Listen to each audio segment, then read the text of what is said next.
Welcome to Turmeric and Tequila with your host, Kristen Olson. Questioning a better way, one gracefully disruptive conversation at a time.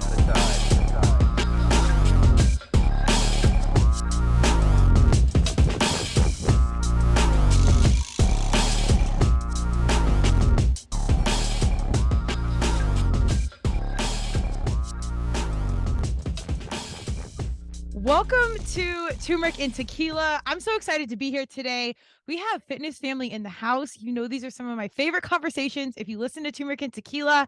And this is somebody I actually have the privilege of seeing on the daily most weeks. So it's amazing. She is a longtime athlete, entrepreneur, and current semi-professional women's football player. So anytime she's at the gym, I always feel like I'm back in college and like my fellow athletes are there. It feels like team practice. And those are some of like my favorite days. So I've told her and one of the other players that shows up sometimes it like brings me back. So I love it. So without further ado, Taylor, Tamara Taylor. I only call her Yeah, so I don't know. call me TT or Tam. I say these are again like our collegiate practice days. Everybody had a nickname. I don't even know your real name. Don't even know the first name. Yes. Absolutely. Welcome to the podcast. Thanks. What's up, y'all? It's your girl, TT to the shore. Yeah, look at that. Staying on brand. If you look at her social media, she is consistent with her branding 24/7 because it's authentic. We've been talking about this conversation for a long time. I think being female athletes, competitive athletes, being competitors, being entrepreneurs, we've had a lot in common. And like I said, the journey has had some parallels, which is really cool. And this is what I love so much about CrossFit. It always attracts these super mission driven varsity humans, regardless of where you're coming from. Yeah, you show up and you immediately have at least that in common. And it's magical. But so let's talk about you. Tell me a little bit about young TT. Like, how do we get into fitness? Was it in the family? Like, were you guys always competitors? Like, give us the young human version of you. Yeah. So I've been playing sports. I started off playing basketball, softball, and volleyball. And then it switched to just volleyball and softball. And then once high school came about, I kind of dwindled down in sports and got into acting, drama, musicals, and things like that. But we are a competitive family. My dad played football back in college for the Iowa Hawkeyes. Hey. My mom was a cheerleader. My brother, he was actually a pretty good player, a pretty good basketball player. And then just naturally, we're a competitive family. So we would wrestle around the house or tackle. My dad would run and tackle us on the bed or something. So it was always something to be competitive about. Always trying to race to the car. Yeah. Everywhere we go, like little stuff like that. So the competitive spirit has always been a thing in my family and friends and all of that. So did you guys do, because the Olympic lifting is very like specific. I would never have crossed paths with it without CrossFit. And you're a phenomenal lifter. She's incredibly strong. I'm not even going to say for a woman. This human is strong for a human. And if you look at the social media, she's got the videos and the likes to prove it. But the Oli lifting is really interesting because, I mean, unless you're exposed to it as a kiddo or through CrossFit or something specific, it's hard for it to cross paths. When did you start doing the Olympic lifts? So 2017, I decided I was going to change my life. I was 346 pounds on a good day. I'm sure it was past 350, at some point, but 346 pounds, got into CrossFit, let's say probably June or July of that year. And at first it started out just strictly trying to lose weight. And I didn't get serious into any kind of lifting until like 2018. Okay. So I'm naturally strong, but I didn't know how to be strong technically until I got into CrossFit. So I really got into CrossFit really just on the whim of, I'm big and I need to lose weight. I was pre-diabetic. I had high blood pressure, high cholesterol. Everything was going towards the wrong way. And so I was like, let's make this change. And then it happened to be CrossFit over anything else. So, but I don't know how I tell people all the time, I'm a creature of learning. Yeah. And I learned quick that to get stronger, I had to focus on technique. And so when it came to ollie lifting, which I do like ollie lifting more than powerlifting, because it's so much more technical rather than just pure raw strength for the most part. I found out real quick, like, okay, so if I pay attention a little bit more, or if I get my coach's attention, like, hey, I need some help. Can you come here? You know, it really just kind of stemmed from that, where my strength was going up, my weight was going down, and the coaches kind of looked at it and was like, we might have something here. Yeah. So it gave me a little bit more attention, you know, and I took it and ran. Yeah. I really did. Well, what a great metaphor for life. And this is why I love sports, specifically for our young women, because you foster and learn so many life skills through sports, whether you're a good student or not. I was never enthusiastic about learning in school, but I loved sports. I didn't not like learning, but I wanted to play lacrosse. I had another agenda. But through that, you're learning like camaraderie, scheduling, time management. I mean, getting along with people you probably otherwise wouldn't, like so many things. Yeah. And so you're picking up these skills. So like you said, when you're learning and you learn to ask for help and see how like you can feel when someone believes in you and then you can kind of align with that. These are really massive like life skills. Before we dive into that further, because I want to go down the road how we got to professional football. I'm always fascinated by the people that come on the show and they talk about the pivot, because CrossFit is a really intimidating place to walk into, especially, I mean, you had some athletic background. Yeah, I mean, people are ripped and it's aggressive and the scene is kind of different than a typical gym. No, it really is. Yeah, I mean, it's really hard to walk through the door. But I'm curious, because you were young, 2017. Like, this is early 20s. Am I wrong? Yeah, I was. How long ago was 2017? 6 years ago. Was it? So yeah, I was like 23, maybe 24. Okay. So in my opinion, it was younger, but that's powerful to have the light switch. And I don't think anybody really changes until they want to make a change. What was it that made the light bulb go off? And then do you have advice for people that are in that pivot point right now thinking, I got to make a change, whatever it is, that can help them facilitate in that process? So what it was for me was, okay, so I have a thing about doctors. And at that time, I had went for to get my blood drawn, to get it tested and all of that, because I was gaining weight and we were trying to figure out if there was anything wrong. And I also was trying to get off of any medicine that I could, because I don't like to take it. Yeah, so my doctor at the time, she was like, well, you're probably going to be on high blood pressure medicine for the rest of your life. I said, I was like, no, absolutely not. That's not a thing, because at that point, I had only gotten on medicine for blood pressure because I had gotten too big. So for me, that was my turning point of, well, no, that's not the case. And it wasn't the case. And you're not going to tell me that I'm going to be on something for the rest of my life if there's a change that I can make that can make the difference. So for me, that literally was the turning point. I said, yeah, you're not about to tell me that, because like it does run in my family, but it only runs, I feel like, watching like what we eat now, or what we ate then, I should say. It's mostly due to diet, more than anything. We move, like my family, my mom and dad, siblings and all that, we were pretty active for the most part around that time and before. Our food really is what it is. And I can only say that now because I've gotten a grip of what I need to eat and don't eat, or what I allow myself to eat. And each item or each food group does something different. So I can only imagine if I knew what I knew now, then and before, I'm pretty sure I could have solved any issues throughout my family that we were having, just simply off of the foods that we eat.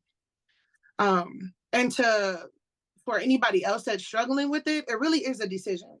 So you decide and you take action. Yeah. I made the decision. I got that information from my doctor, and she pissed me off to the point where I said, I'm going to show you that you're wrong. Because I like to be right. I'm the type of person that does like to be right. So I'm going to show you, boo. Like, no, this is not what you're not going to tell me that I have to take something that I don't want to take for the rest of my life. Yeah. It was a decision and I acted on it, and I continue to act on it. because it is a life-changing thing that's going to be lifelong if I want it to be lifelong, if that makes sense. Yeah. Well, I hope that anyone listening can take that experience and apply it to the world, whether it's about nutrition or lifting or business or family, whatever. Anything. Of just, I mean, I don't know if this is a popular response, but questioning authority. I think in 2023/forever, you've got to advocate for yourself. No one knows you like you. And especially I mean, if we can do a whole podcast on doctors in the medical field for women of color. And I mean, there's massive discrepancies and there's holes in the game. You have to advocate for yourself. And that's probably one of the biggest things I would tell our young people, regardless of who you are, where you're from. Get to know yourself, your body, your mind, and be ready to advocate for what it is you think you need. Or if you know something's wrong or something's going right, you got to know you and advocate, because a lot of the systems are failing a lot of the people, and a lot of it we can take personal responsibility and change things. And it's unfair because I mean imagine like if you had knowledge. I know we talk about CrossFit, like, you know, what if we had that as our young selves? It would have been a game changer, not only the fitness, but like just the mentality, the all the conversation. But I do have faith in our young people like yourself that they'll say, wait a second, I don't think this is right. What I call like intermittent listening. If you know intermittent fasting, I always say, like, kiddos, you don't always have to listen to the boss and the authority. And just question a better way. And this is why I love my fellow competitors, because it's like, tell me I can't. And then you just light the fire. We always have to find ways to make things work. Yeah. So with that, it's like, I can't ever give up, because then I feel like I'll let somebody else make that decision would have been made for me if I give up, either now, later, or previously. Like, no, I'm not going to sucker into something that I don't believe in. Right. If that makes sense. Yeah. I mean, I think it's you taking your power back. Yeah. And knowing that it is yours. And this is stuff I wish, again, our young people had more access to around these conversations of knowing of just about like trusting yourself. And I loved TT just did. We were doing a fundraiser for her trip coming up, which we'll talk about. And it warmed my heart. She lifted a bunch of weight, and I'll let her talk about it. But she had a good crew there, and there was a baby there watching. They were doing the baby was doing little deadlifts with dumbbells. I was blown away. But I had to pause and think, like, man, I can only imagine, like, if I at my 0-year-old self was around these incredibly strong women seeing this situation. It really touched my heart in such a cliche way, but it was like a magical moment for me. No, it was, because I turned around like,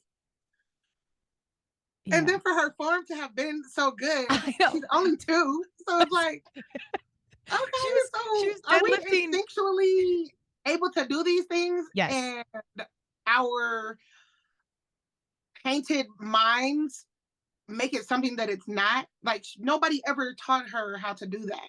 Right. And it was perfect. She did it like that. Yeah. Oh, no, that was actually really funny. 15-pound dumbbells. She was deadlifting at 2 years old, and literally like perfect back, perfect shoulders, like really knew how to do it. She switched her grip when it got too heavy.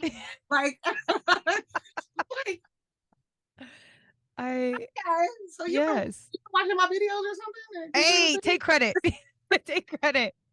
It's moments like that, I think, that we all need, that like give me hope in the future, because our young people are growing up with such a different experience, in the best ways and in the worst ways. There's social media is a lot, but it's it's a thing. But anyways, so on that note, tell us, okay, we've pivoted, we've gotten across it, we had this awakening, challenging authority, which I'm always here for, hence my graceful disruption shirt. We're always working on the graceful side. How did we eventually get into women's semi-professional football? I mean, I didn't even really know this was a thing until I was out of college. I've actually had one of your teammates years ago on the podcast. But this is extraordinary to me that you had this opportunity to play football.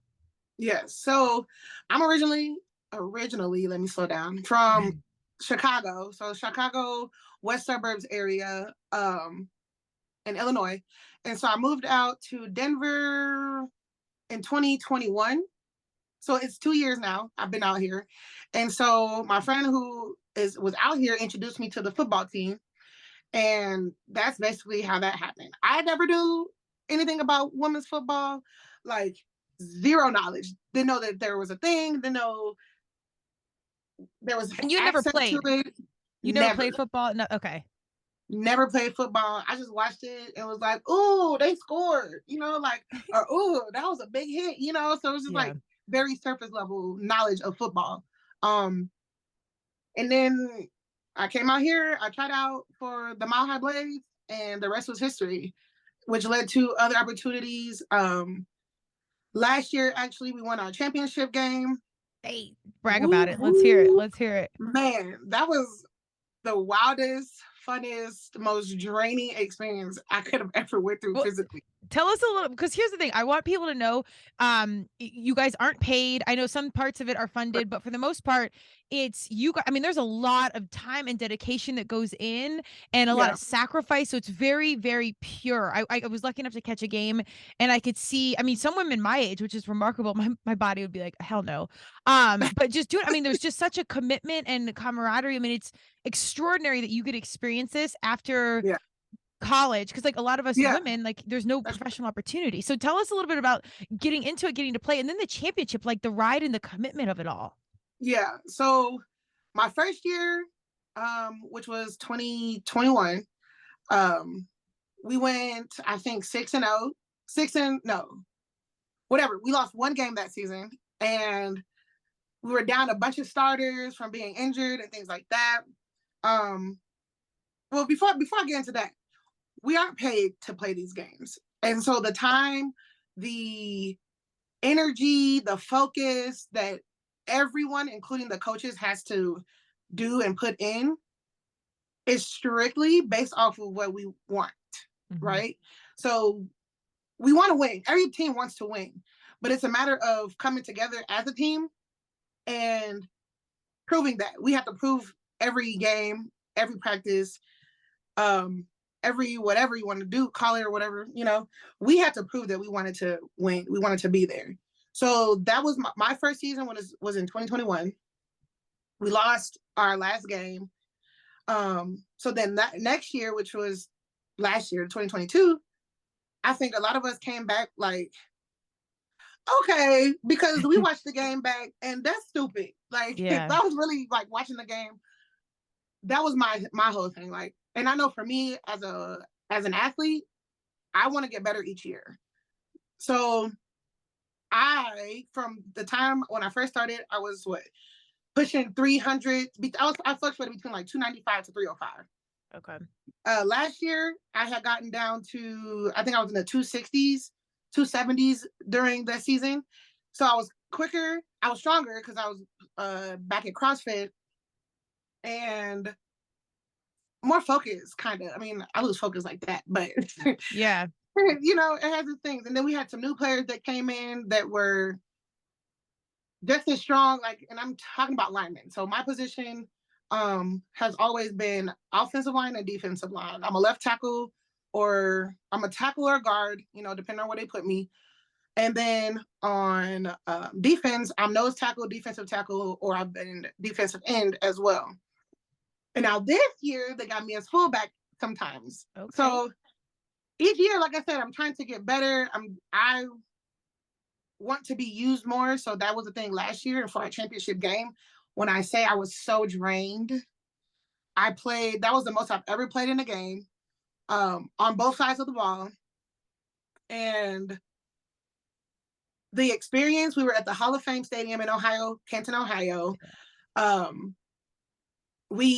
Our season, I don't know what our record was, but it was, I think, either 5-1 or 6-1 or something like that. And then we got to the championship and we won by one. The score was 21-20. Wow.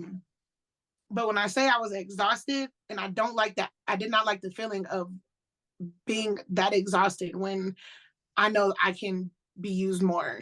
Yeah. Like if I couldn't have given any more of me, which is a good thing, right? Yeah. Yeah, absolutely. But also, like, I feel like I could have made a little bit more of an impact. So I think that might just be an inner battle within myself. That might not ever go away from one to another, but yes. Yeah, because there were times my teammates literally had to get me off the ground, like, Tam, get up. I'm like, how? Like, where are we? Like, at the last 30 seconds of the game, one of my best friends who also plays with me, she goes, she was like, Tam, we just won. I said, no, we didn't. We still got like 2 minutes left. Wow. And blah, blah, blah. And she's like, Okay, just stay on the field. Offense is about to come out. And then I kind of slowed down and looked up at the scoreboard, and I was like, we won. Like, that's how I would say drained, but like so in it. Yeah. I was, and that we were. Half of us didn't even know we were that close. You know what I'm saying? So it was such an experience altogether. And then to be able to have done it we had like kind of a small team because just people couldn't come this year or decided not to play with us this year, whatever the case may be. And then it's kind of intimidating to see other teams that have like 40 plus people on theirs, and we come like I felt like we were, what's the team in Space Jam? They were the Monstars and we were like, well, we gonna make it with these rudeness people we got on this team, and we did. And just recently, matter of fact, one of our coaches was like, we won our championship last year because we played for each other. Yeah. Thank you for joining Turmeric and Tequila with your host, Kristen Olson. Tune in next time. And don't forget to subscribe on Apple, Google Podcasts, Spotify, or wherever you listen. That whole experience was nerve-wracking. We had to fight almost the whole game. Yeah. It was great, and it was an experience that I'll never forget. Yeah. So, well, it's life changing, and I think the glory of sports is it's so heart making and so heartbreaking, and there's so little in between. But that's why you play, because you play for those. You play, practice, pay, do all this for those big wins, or like that 1 minute where things came together. I mean, you play so hard, and I mean, it's so 50-50 on a good day. Yes. I mean, a lot of times you're walking away heartbroken, but damn, the days you walk away and you do it, it changes everything. And I think that's why you do it. Yeah, I think that's why we do it. Because some people, like my best friend, she's been playing for 10 years. Wow. There's another lady that's on the team. She's been playing for dang near, I would say between 15 to 20 years. Wow. I'm just here my third year. Like, okay, so like, what are y'all doing? Because I know y'all not gonna be playing for that much longer, but I still have like a lot of energy because this is actually really fun. I've learned a lot about me as a person playing, like what I'm capable of mentally. Like really, that whole championship game was such a challenge. Like, when I tell you, I was mentally like all over the place, and the point where there was a couple of times I yelled at the coaches because I needed a break or whatever. And I pushed myself to the point where if I said I needed a break, I really probably did. Yeah. Because I was willing to just give everything that game. We were going to win that game regardless. And so there was a couple of times I'm looking over on the sideline like, I need a break. And so whatever was like cracking up. Like, y'all, okay, this person comes in. I'm just like, y'all see me over here about to go crazy? Like, dang, because it was just great. But we really did play for each other, and I really do hope that we do get more funding. Essentially, like, for me, the best thing for us would be that the Broncos would pitch in. Because why not? I mean, we're the winners, obviously. Right? Well, we need some winning in that organization in general. I'm a born and raised Colorado kid, Bronco fan, but let's keep it 100 here. Yeah, colors are the same. Our mascots are similar. Ours just is a girl with like blue flame hair. You know what I mean? Yeah, she got inches. So we be sitting here like playing around, messing around with that. But no, seriously, it only makes sense to do that.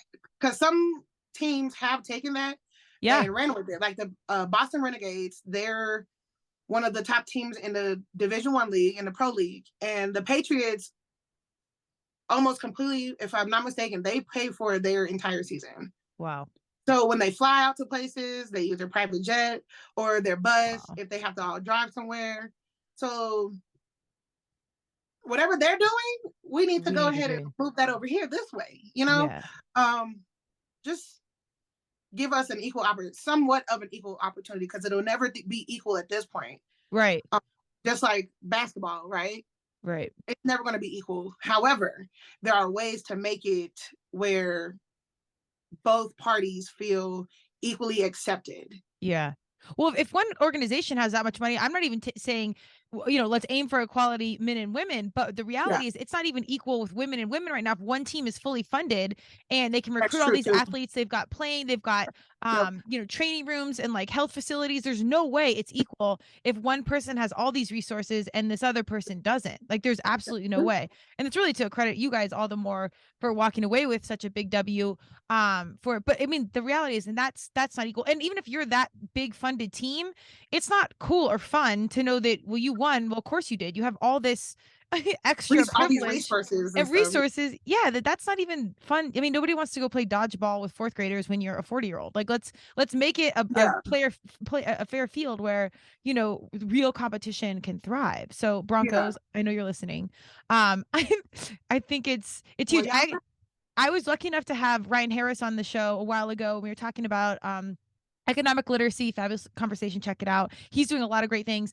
But he talked about, you know, in their Super Bowl championship team with the Broncos, like you were saying, everybody wanted to win. They wanted to play. They played together. And money, as we're talking about, is a factor. Like, you see, the Broncos have all the money in the world. We've got one of the best quarterbacks ever, and we can't get it together. So it's not always just about money and funding. You've got to have that heart piece. And the synergy comes when it comes together. But I do think the heart piece is harder than the money piece. So I have faith you guys can find the funding if you've already got the magic. Yeah, no, that's 100%. Because, I mean, like I said, we have to pay. We have fundraisers, and we work at the Broncos games to get some of our fees paid off, and then whatever extra money we make there goes to the team, like the team pot, essentially. And then there's another fundraiser we do where it's a bunch of surveys that you can only do once a year, which makes sense. But however much money you raise there goes to the team. And then any little, like, say if a restaurant wants to sponsor or any kind of business wants to sponsor, we can get money that way as well. And then you have people who can do individual sponsors. So say a company wants to just sponsor me, right? Like, I like to eat gummy bears, and I'm only saying that because it's right here in my face. Casual ask. My favorite brand is Albanese gummy bears. So if they ever was to reach out, Albanese, I will definitely be. Let's go, Albany. Where you at? But no, like, if they did want to sponsor me specifically and not necessarily the whole team, that's okay as well too. And then I would be able to say, like, well, the extra money can just go to the team, or like whatever I don't use, you know, can go to there, whatever the case may be. But then I play for another team as well. So there's a couple all-star women's leagues as well, where it's different women from across the country that plays on different teams and such, where I'm going to Brazil to play. Tell us about it. No, I'm so excited. This is huge. It's huge. I'm still trying to get over it, but not at the same time, because it is such a big opportunity. Yeah. I know last year they went to Mexico to play. I played with some of them last year in September. It's like a Patriots Bowl. So it's really awesome to see that it's growing in other places and that other women in other countries are also wanting to play, because football is not easy. It's really not. And it's expensive. And it is expensive. Like, it's not just we're paying for uniforms. We're paying for uniforms, travel, pads, helmets, coaches, fields, the coaches. So it does add up. It's like, it'll be easier for me to just go and it would be easier for me to probably do just CrossFit, right? For sure. Because it's not as much equipment, as much. Even that's expensive though, still. It is. Like, anything we do is expensive, but it's like, well, I can just buy shoes and workout gear. Yeah. But then for like football, it's helmets, it's mouthpieces, it's cleats. You got to have the right cleats. So you might go through a few pair, you know, trying to figure out which one's the right ones. You have pads underneath your jerseys and all this other stuff. I'm just like, oh, well, I'm gonna do it though because I want to play. It's worth it. So, well, but it is good in other countries as well too. Well, and God, I mean, seriously, this is why I love the Olympics and whatnot, because it puts, well, there's always politics in sports, which we'll save that for another podcast, but it brings the world together, unified over sport. And I think it's magic when you get that experience on a team and then you get to go internationally and you might not even speak the same language as some of your competitors, but you have all this already in common, just showing up to compete. And it's such a leveling field, no pun intended, of it doesn't matter who you are, where you came from, socioeconomic status, sexual identity, like literally nothing matters. Is you have these major pillars in common, and that's what our world needs. Like it provides a space for us to connect with maybe being completely different, but we already have a massive part of our lives in common. Tell me a little bit about how important it is to you, because we've talked about this as like the mission being bigger than you, but like how important representation is, that young women or young men. When I got to go to the game, I was almost a little bit teary because I saw all these young boys. I grew up with 3 younger brothers, so there was a lot like I didn't get to do at the time, but I saw these young boys watching women play football. Like it's huge. So tell me how representation and like kind of this mission you carry is super important to you. Yeah, so it's to me it's getting bigger each year or each month actually, because I have my nieces and nephews that watch me, and that's really the biggest thing. So at the championship game, they were able to come with one of my best friends from back home. They came and they watched, and any chance I got to see them cheering, I could have cried almost every time. And then like after the game we won, we were taking pictures and all that. My oldest niece, she's 10, I don't know, 9 or 10. But she wants to play. So I think she's gonna start doing flag football soon. And it was so emotional. I was just like, you guys came out here, can watch me play. And it is a thing for one, being a Black woman, right? 2, being a Black woman playing football.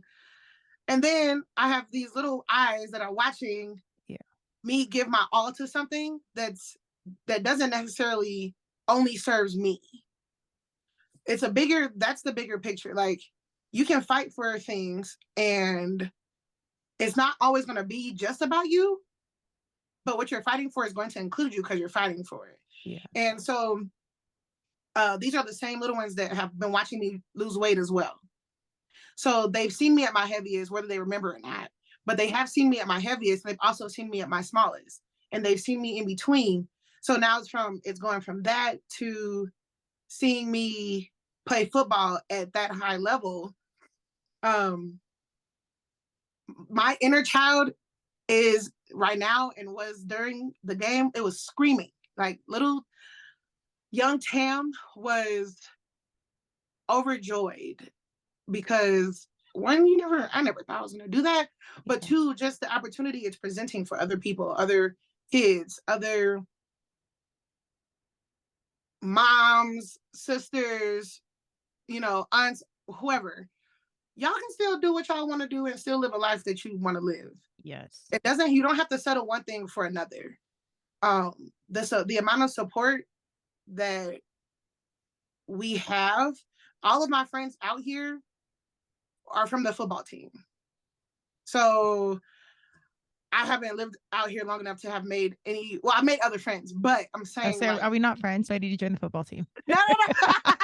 But I'm saying like initially, those are the women that I hung out with at first. Sure. And so the support system from the jump of me living here in Denver has always been that, like, well, if you need me, woo, I got you, or whatever the case may be.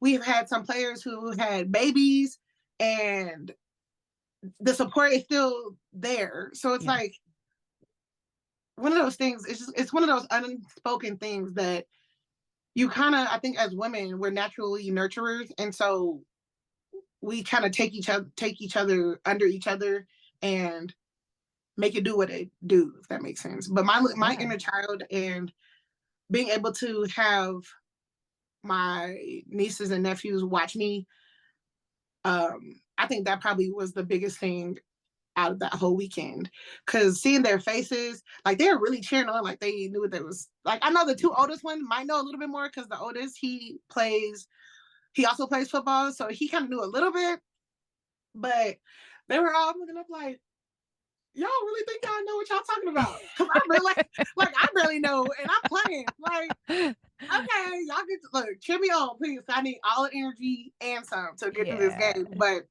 it is just there to show you can really, our minds control so much, and we don't know it until you get out of that. Mm-hmm. Like, once you control your thoughts, your mind, all of that, everything else kind of falls into place with what you want to do with your life. Yeah. Well, let's talk about that, because I think what you said earlier, I really identified with, of each year you get better as an athlete. I mean, I'm 42 and I still try and, air quoting, hang in CrossFit. And I've not necessarily gotten stronger over the years. I mean, I took some time off, so then I kind of got stronger, but nothing like at my, again, air quotes, peak. But I've gotten more mentally mature to know how to train smarter, eat better. And also just, I coached for a little while, so that made me a better athlete. But over time, you just understand things more, and you learn how to do things better. So even if I'm not improving, like, my mindset's improving. I feel like you got that long before I did. And each year that's growing. But when did, like, that really start to flick on, of like training smarter versus harder, or just connecting more to the game, or more as a coach and then becoming a better player? Like, when did that whole pot start to stir? Honestly, that was before football. Okay. So at my smallest, I went from, my little journey, I went from 346, and at my smallest, I was 230. So I had dropped 115 pounds in like probably almost 2 years, like a year and a half.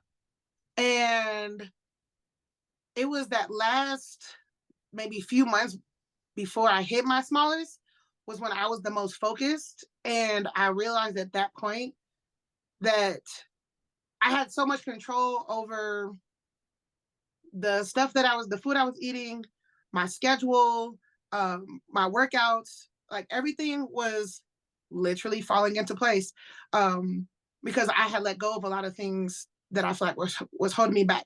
So for me, meal prepping took out any guesswork of what I had to eat for the day. I ate this food, and that was that.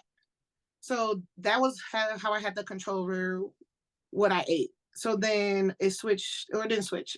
Working out, I'm a competitive person. So some of my friends who were smaller, quicker, had way more knowledge of CrossFit at the time. Well, they still do now. So that's neither here nor there. But then I was trying to compete with them mentally, like, okay, I can do double unders. Let's see if I can keep up with like what the workouts that I knew that I could probably push a little harder, I would.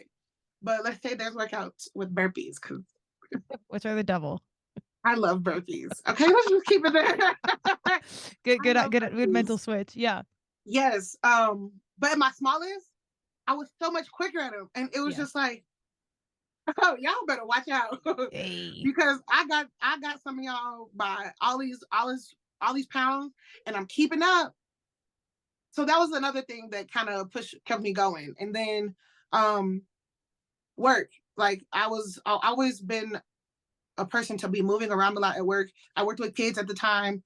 So when we were there, I would try to make sure I'd be a little extra active, or do a little extra activity with them, whether it's dancing or playing tag, or we're at the park running around. During that time, I was burning so many calories. I was able to eat a little bit more. I was probably burning like 5,000 calories or more a day. Wow. For the last few months, up until my schedule had changed. And then that's kind of what everything kind of went to poop. But yeah, during that, I was just so focused. I was focused on getting the results rather than, no, I was focused on, I don't even know, it was getting results, but I was also focused on performing better. And I know that I have to eat better to feel better, so that I can perform better. And it all kind of was a big circle. Now, once football got into it, I wasn't really caring about anything, because my weight was back up. It was after COVID. So mentally, I've been in a different space since I had gotten to my smallest. But then once football came about, I was not back in CrossFit yet. But football was just another thing, like, oh, well, I want to be better. It pulls you back in. So I have to learn the game. which you will. I will, right. I'm learning still. It's never like, I don't feel like I'm ever gonna be 100% on it, but that's neither here nor there. I want to be better. I want to be faster. I want to be stronger, but I want to do that not being heavy, if that makes sense. I feel like my weight was always prevented me from being my best self. Okay. Just in general, like now that I've had the experience of being smaller and seeing what my body was able to do at that size, I was just like, I have to either get back to that or even smaller. So just imagining, I always try to keep in the forefront where I was then, because I can't say where I would look like beyond that. But just remembering where I was, how I felt, how I moved,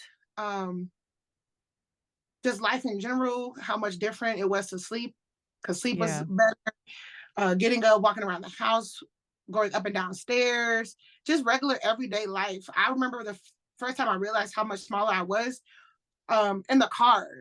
So I've had my same car from I was about my smallest when I got my car right now. And so I was kind of like, there's so much space in here. Yeah. Like I can reach down by my feet and grab something if it falls without feeling like my insides are about to come up out of my mouth. So, or even I can even reach it, like just period. So it was like little stuff like that that kept the motivation going. And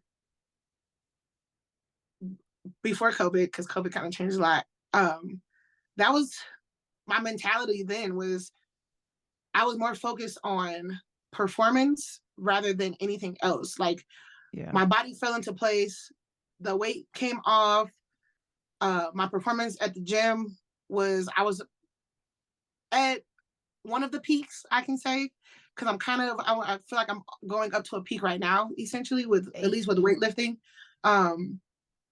But that was one of the peaks for me in early 2019. My first open, 2019 was my first RX open, and for a CrossFit, and that was the first time I've gotten toes to bar, the first time I got chest to bar. I don't think there were any kipping handstand push-ups, but that was the year. Yeah. I think there's wall walks. Oh, I hate those. No, 2019 it was strict handstand push-ups. Okay. So I was like super close to getting one of those. It was just I was so focused on performance. Yeah. And everything really did just fall into place at that point. Well, it's kind of like one good decision leads to another good decision. Absolutely. And then it's kind of like one bad decision leads to another bad decision. But in your journey, and I hope everyone hearing this and I've certainly experienced this as an athlete and as like a human, and especially as a professional, you can do it all right. It can be, you got your food logged, your business statements logged, your marketing, you're doing this. And then it's like life happens, COVID happens, things change, and you kind of go down, this valley of all the wrong decisions.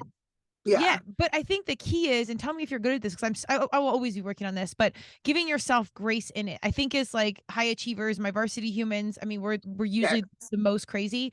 There's not a lot of grace because we felt, like we're being in our prime, and that will always be the comparison. Mm-hmm. But the reality is we can't control that all the time. So I think the magic is giving ourselves grace in those peaks and valleys, and know that we can always get back, even if we're not there right now. Are you good about that now?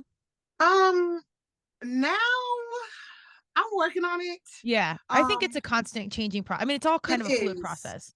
Giving myself grace with anything, it was hard. So I have gotten better at it now, but I used to be really hard on myself. Like, super hard. Like I've hit a couple of depressions between, so in 2019, I had hurt my back. So I think that was the first time I did not give myself any grace. Yeah. That affected me enough, right?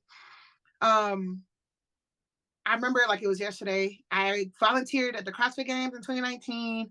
I came back of 5 days of not necessarily working out, but I was volunteering, so we were always on our feet. Yeah, yeah. So we came back and we had to do a 3-rep max back squat. Oh. So previously, the 6 weeks before, because this is the last week of it, so retesting. Previously, I had hit 375 for 3 rep max, right? Dude, that's so then much weight. It was no, I'm still trying to figure out how I was able to do half the stuff, but then now it's kind of coming back. So I'm just like, okay, we're just gonna deal with it. But then when I hurt myself, it was only 310, and it was on the second rep. I felt something pop. Oh. And I finished the last rep. So I took the chiropractor, and he was like, why? Like, I stood it back up. He was like, why did you do the last rep? I said, I don't know. I think I was working out of like adrenaline, fear, but also like, I got to do this last rep to make it count. Because I really could. I stood it back up. I could just walk it back to the rack, put it back up. But that was the first time I was depressed for quite a while because I needed help with everything at that point. Yeah. And it was like, okay. Well, athletes and injury is like, I mean, that's your first point. That was certainly my first awakening to things. But carry on. It was just like, okay. After like looking back now, I couldn't have done anything differently. I feel like I wouldn't want to change anything of how I did it. But moving on, I know that the grace that I have to give myself is because I am doing a lot. It is a lot. And I have to remember my strength and the numbers that I lift is not normal. So, in the best way. Yeah, in the best way. So it's not normal. And so when I think about it, it's like, dude, even you pulling back is still a lot. Dude, 310. At my peak, when we were working with like Paul Flesher, like one of the top Olympic coaches that happens to be in Colorado, my top, I think, was 275 as a CrossFitter. And there's women hitting 300. But dude, injured, like you were doing 310. Almost 400 pounds, if you don't know lifting, is a lot of weight for a man, like a fit man. To be doing. So as a woman that's not a full-time lifting professional, it's unbelievable. I mean, it's truthfully unbelievable. Yeah. So that was each and I've done it. I've hurt myself before, like not before that, but after, and each time it did get a little bit easier to like get through.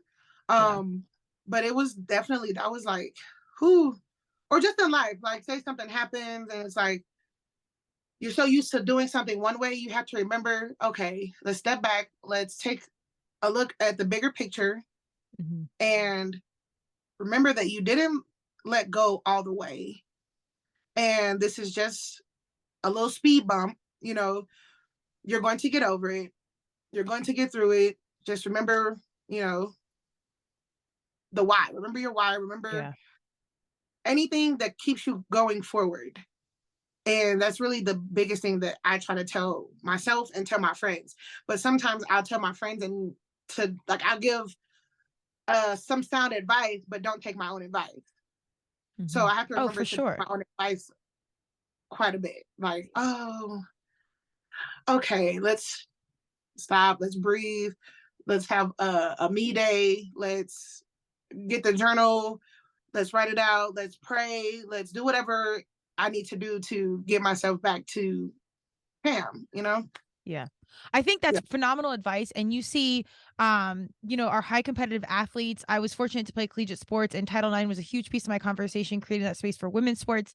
And it's big, but there wasn't a lot of conversation around mental health. And now 20 years later, I see my top D1 kiddos, and there's death by suicide. There is people quitting when they played their whole life and they're at the peak of their game. It's a full-time job if you're competitive. And now, I mean, it's a full-time job for you, and you're not even getting paid like we weren't back then. And there's huge commitments. Not a lot of people are talking about the mental training. You've got all this physical lifting, whatever. How did you come up with some of these coping skills? Because again, at 42, I've had the privilege and opportunity to, mostly because of my work, it shoved me in the right direction of like brain health, mental health.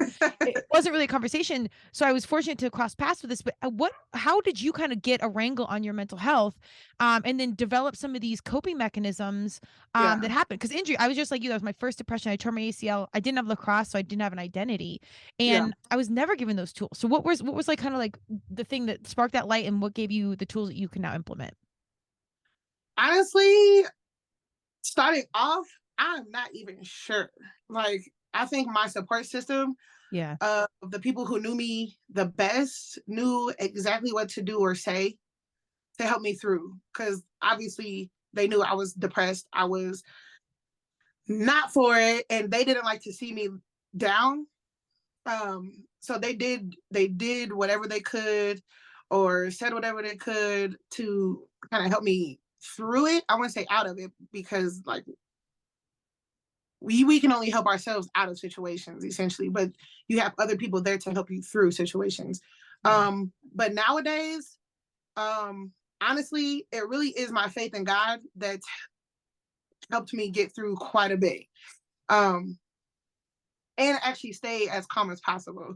Because I've had some situations recently that most people would have lost their mind and completely just checked out.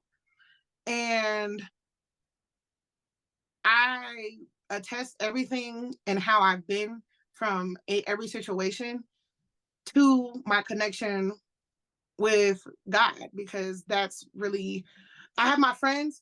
Like, my friends are always my support system, but my connection that I've been able to grow in more recent times, and I mean like within the past year, it always brings me back, like brings me back to my senses. Like, yes, there's therapy. Yes, I used to go to therapy for different reasons and things like that. But at the end of the day, nowadays, being 29 and I have all of these things going for me, I can only attest for where I am mentally to God. That's really it. Like, what I'm learning and things like that I've been applying to my life, and the results have been astronomical compared to what they were before. And that's the only thing I can attest it to. Is my relationships with people, and then my relationship with God, which then turns into the relationships I have with people around me. I think too, it changes your relationship with yourself. Like, everything changes from that point. Because like you and I would say this with all my competitors, mission driven, varsity, high achievers, and this is never like an elite conversation, like better than worse, because we all have our own crazy. But for us as leaders, is, and again, a conversation versus of responsibility versus eliteness, but we can have all this good advice because we've got great experience, but to take it and to absorb it is a whole other challenge. And I believe that I'm not traditionally religious, but spirituality, believing in something bigger than yourself, however you package it. I would say God, universe, Madonna, because we're the most. But you just believe in something, because there really is larger order, and if you pull back, you can kind of see when things get in alignment, when you do have really like that self-belief. And I mean, I think when you listen back in this conversation, you hear in your own story, I think one of the most beautiful intertwining lines through all of your journey is that you always deep down had that self-belief. You questioned the doctor, you got yourself around people better than you at football or CrossFit, and then you got to their level. I mean, there was this continuous baseline of self-belief. Would you agree with that? No, 100%. 100%. And you're just getting started. You're not even 30 yet. You better live I will be this year, but with the people, and that's another thing too, like with people that I've met through CrossFit then, and then now football and CrossFit, because they go hand in hand. Age really is just a number. Because some of, like, back home when I was working out with people, I was working out with men. Well, I was able to keep up with the men with weights, and then and with workouts as well. So they would always, I won't say they would always want to pick me, but I'll be able to pick them, or whatever the case may be. Like, whatever. There was a man there who's like 57 who could work out half the younger dudes there. And on Saturdays, it's always partner workouts. And so most Saturdays, it would be, a lot of Saturdays, it would be me and him, or me and one of my close friends. She's super small, super short. And whenever she would come, we would kind of match a little bit and just work out super hard. And she actually is 10 years older than I am. And everybody, there was like, age wasn't anything. Age was just a number. Because I would say the older seasoned people that was at CrossFit were dang near better than some of the younger kids. So I'm like, well, I'm gonna hang out with y'all because it's real. Not knocking the younger ones, right? Right. I'm also as it is, so I connected with the older ones, but it was just a beautiful thing to see, and different people, different backgrounds and things like that. So then come to football, it's almost the same thing. We have a 16, 17-year-old on the team, and the oldest player is now 53. Wow. So it's like, and then everybody else is in between. So, and yes, the 53-year-old plays quite a bit. She's a running back or a linebacker.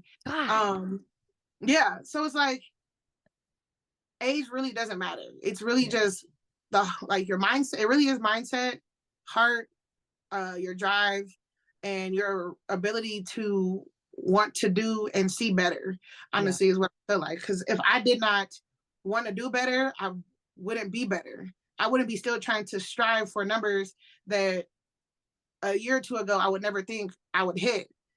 Like me hitting, when I first hit 255 for split jerk, I was like, whew, I'm not going to ever do that again. And then here I am years later, smaller by like 20, 30 pounds from when I hit it the first time, hitting 275, almost 295 for a split jerk.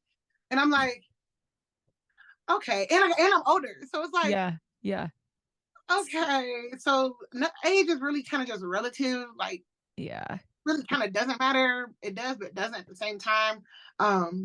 Experience and wisdom are huge. Like they're huge players in your tool belt. It's just like, whatever y'all can say, y'all can talk about y'all 16, 17, 20, 21 years old. I will outrun every last one of y'all. Yeah. Okay. Yeah. Like that's really how I feel sometimes. So like the little boys that would be at the football games, some of them coach us. And it's funny because when they're there, there's a few of them that do play football now. And so they would go against us. And they're like, nah, I kind of don't. Damn, right. Go a little easy on me. I'm like, no, because I need you guys to make me better. Like, don't go easy on them.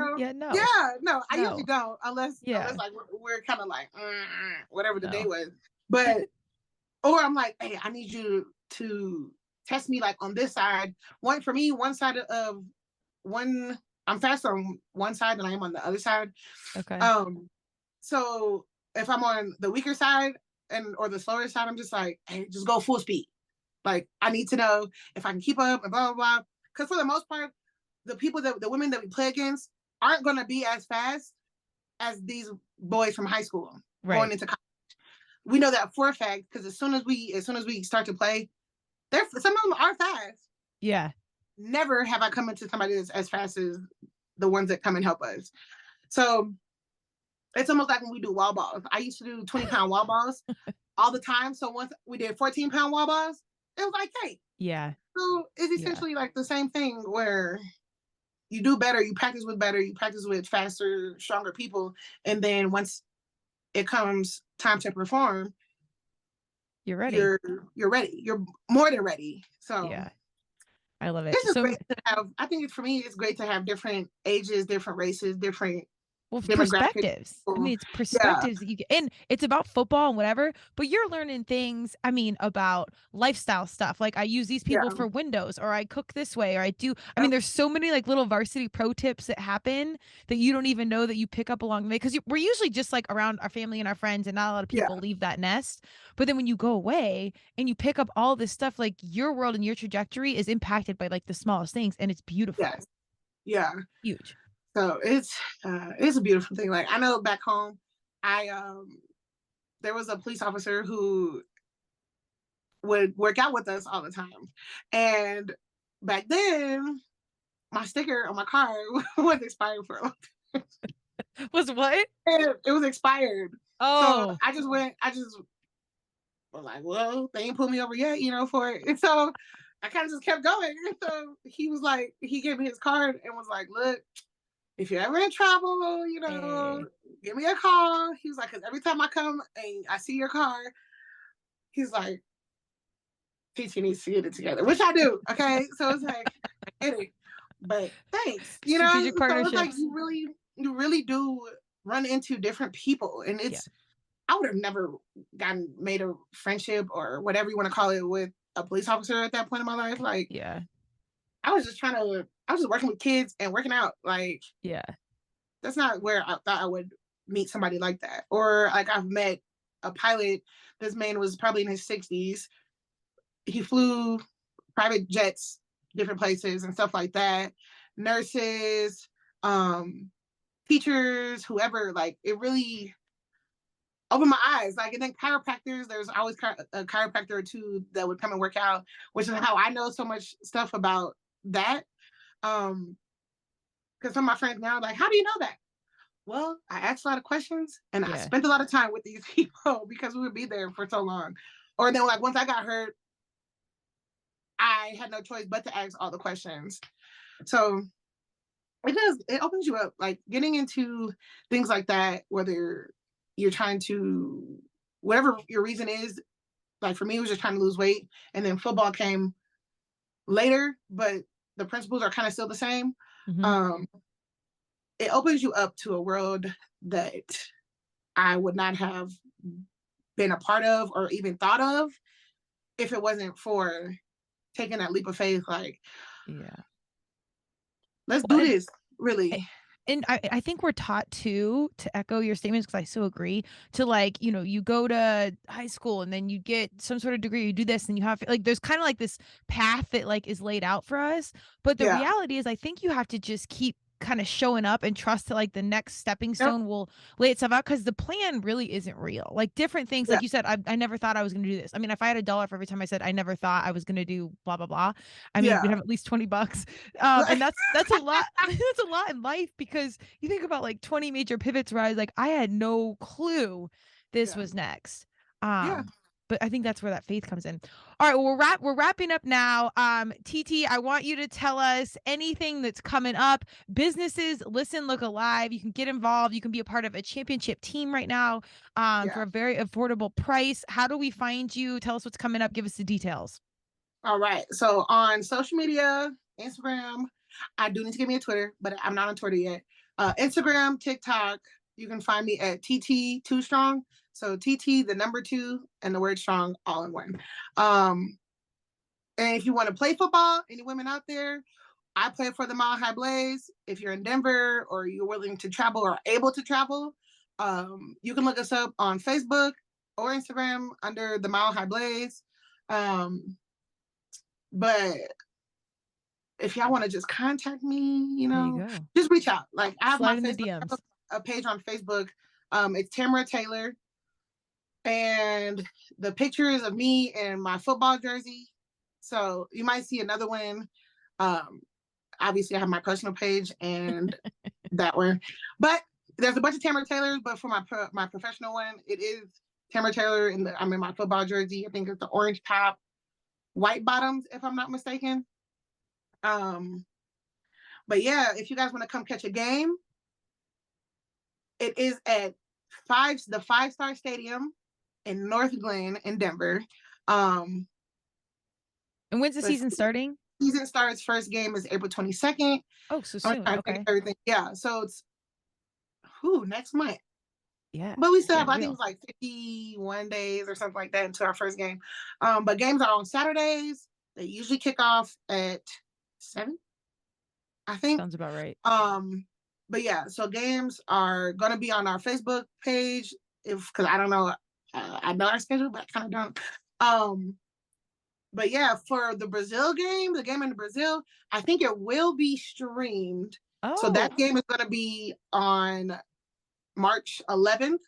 Okay. It should be streamed, but I'm not I'm 100% sure, but I did ask. They said they usually are.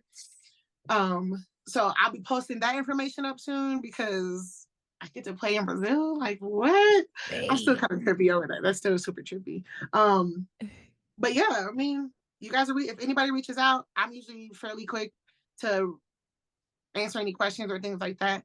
If y'all want to come work out, I work out with Kristen at Bladium CrossFit. Let's go. Usually at 9:30 in the morning. sometimes in evenings.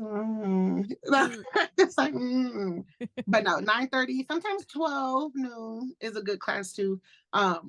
If y'all want to just come watch us die a little bit, that's fine too. But you can participate and die a little bit. Because y'all push me so much. We try. Between you and Lauren, I'm like, oh, I don't want to do this. We look over and you're pressing what we're deadlifting. So it's okay. Everybody keeps each other humble. I have to get in where I fit in. Hey. And if I'm a lifter, I have to push because these workouts. And I was just thinking about that yesterday because I hit a break yesterday. But I'm like, I'm gonna make sure I'm gonna win something. So I'm gonna get them on these lifts, and then soon I'm gonna catch them. But that's the beauty of the team, though. Everybody can kind of do their thing and do what you're good at, because no one's good at everything. So that's when you can like get together. On that note, give us any good advice for I'll say our young people, but really anybody that's maybe not even athlete, but that's in the thick of something that might be on a pivot or might be challenging. Maybe it's an athlete that's injured or you're pivoting professionally. What's kind of good advice that you would give to someone kind of looking to make the next step? I'm gonna say just go for it. Hey. If you're afraid of something, if it's something that's making you question it, I questioned a lot and I just did it. And then me doing it answers the question. Hey. So I would say whatever it is, fight through it, make the decision that you're going to reach whatever goal it is, and then make sure you do whatever is necessary to reach that goal. It can, no matter how long it takes, because I've been trying to get down to my smallest weight since 2017. But the journey is where we are made. If it was handed to us, we wouldn't be these great, awesome people. It's the journey that makes us fight to become better, to want better, to thrive for better, and essentially makes us better overall. So I'm gonna say, go for it, make the decision, go for it, and then make sure you stop at nothing to reach it, no matter how long it takes. Amen. That's what's up. Yeah. Maybe pack a helmet, because I agree with you. The journey's real, but that's the gold right there. Check out TT. Look at all our social handles. The Brazil game, I'll have this out next week when you're hearing this, so they will be in Brazil. So check out her socials, follow what she has going on. Parents, I so encourage you of young boys or young girls, go watch these women play football and see how extraordinary it is. To see the people in the audience, the players on the field, the experience is what this world needs. So I knock you out. Yeah. Hey. I look real. I tell people I like to dress up and I look real nice, but I'll knock you out. Turmeric and Tequila. There it is, right there. Yeah. Real nice, and then we'll put a spin on it. I love it. TT, thank you for your time and energy. I can't wait to see where the journey goes next. Be sure to check us out. Thank you. And we'll see you at 9:30 in the gym. Yeah, I'll be there tomorrow. Thank you.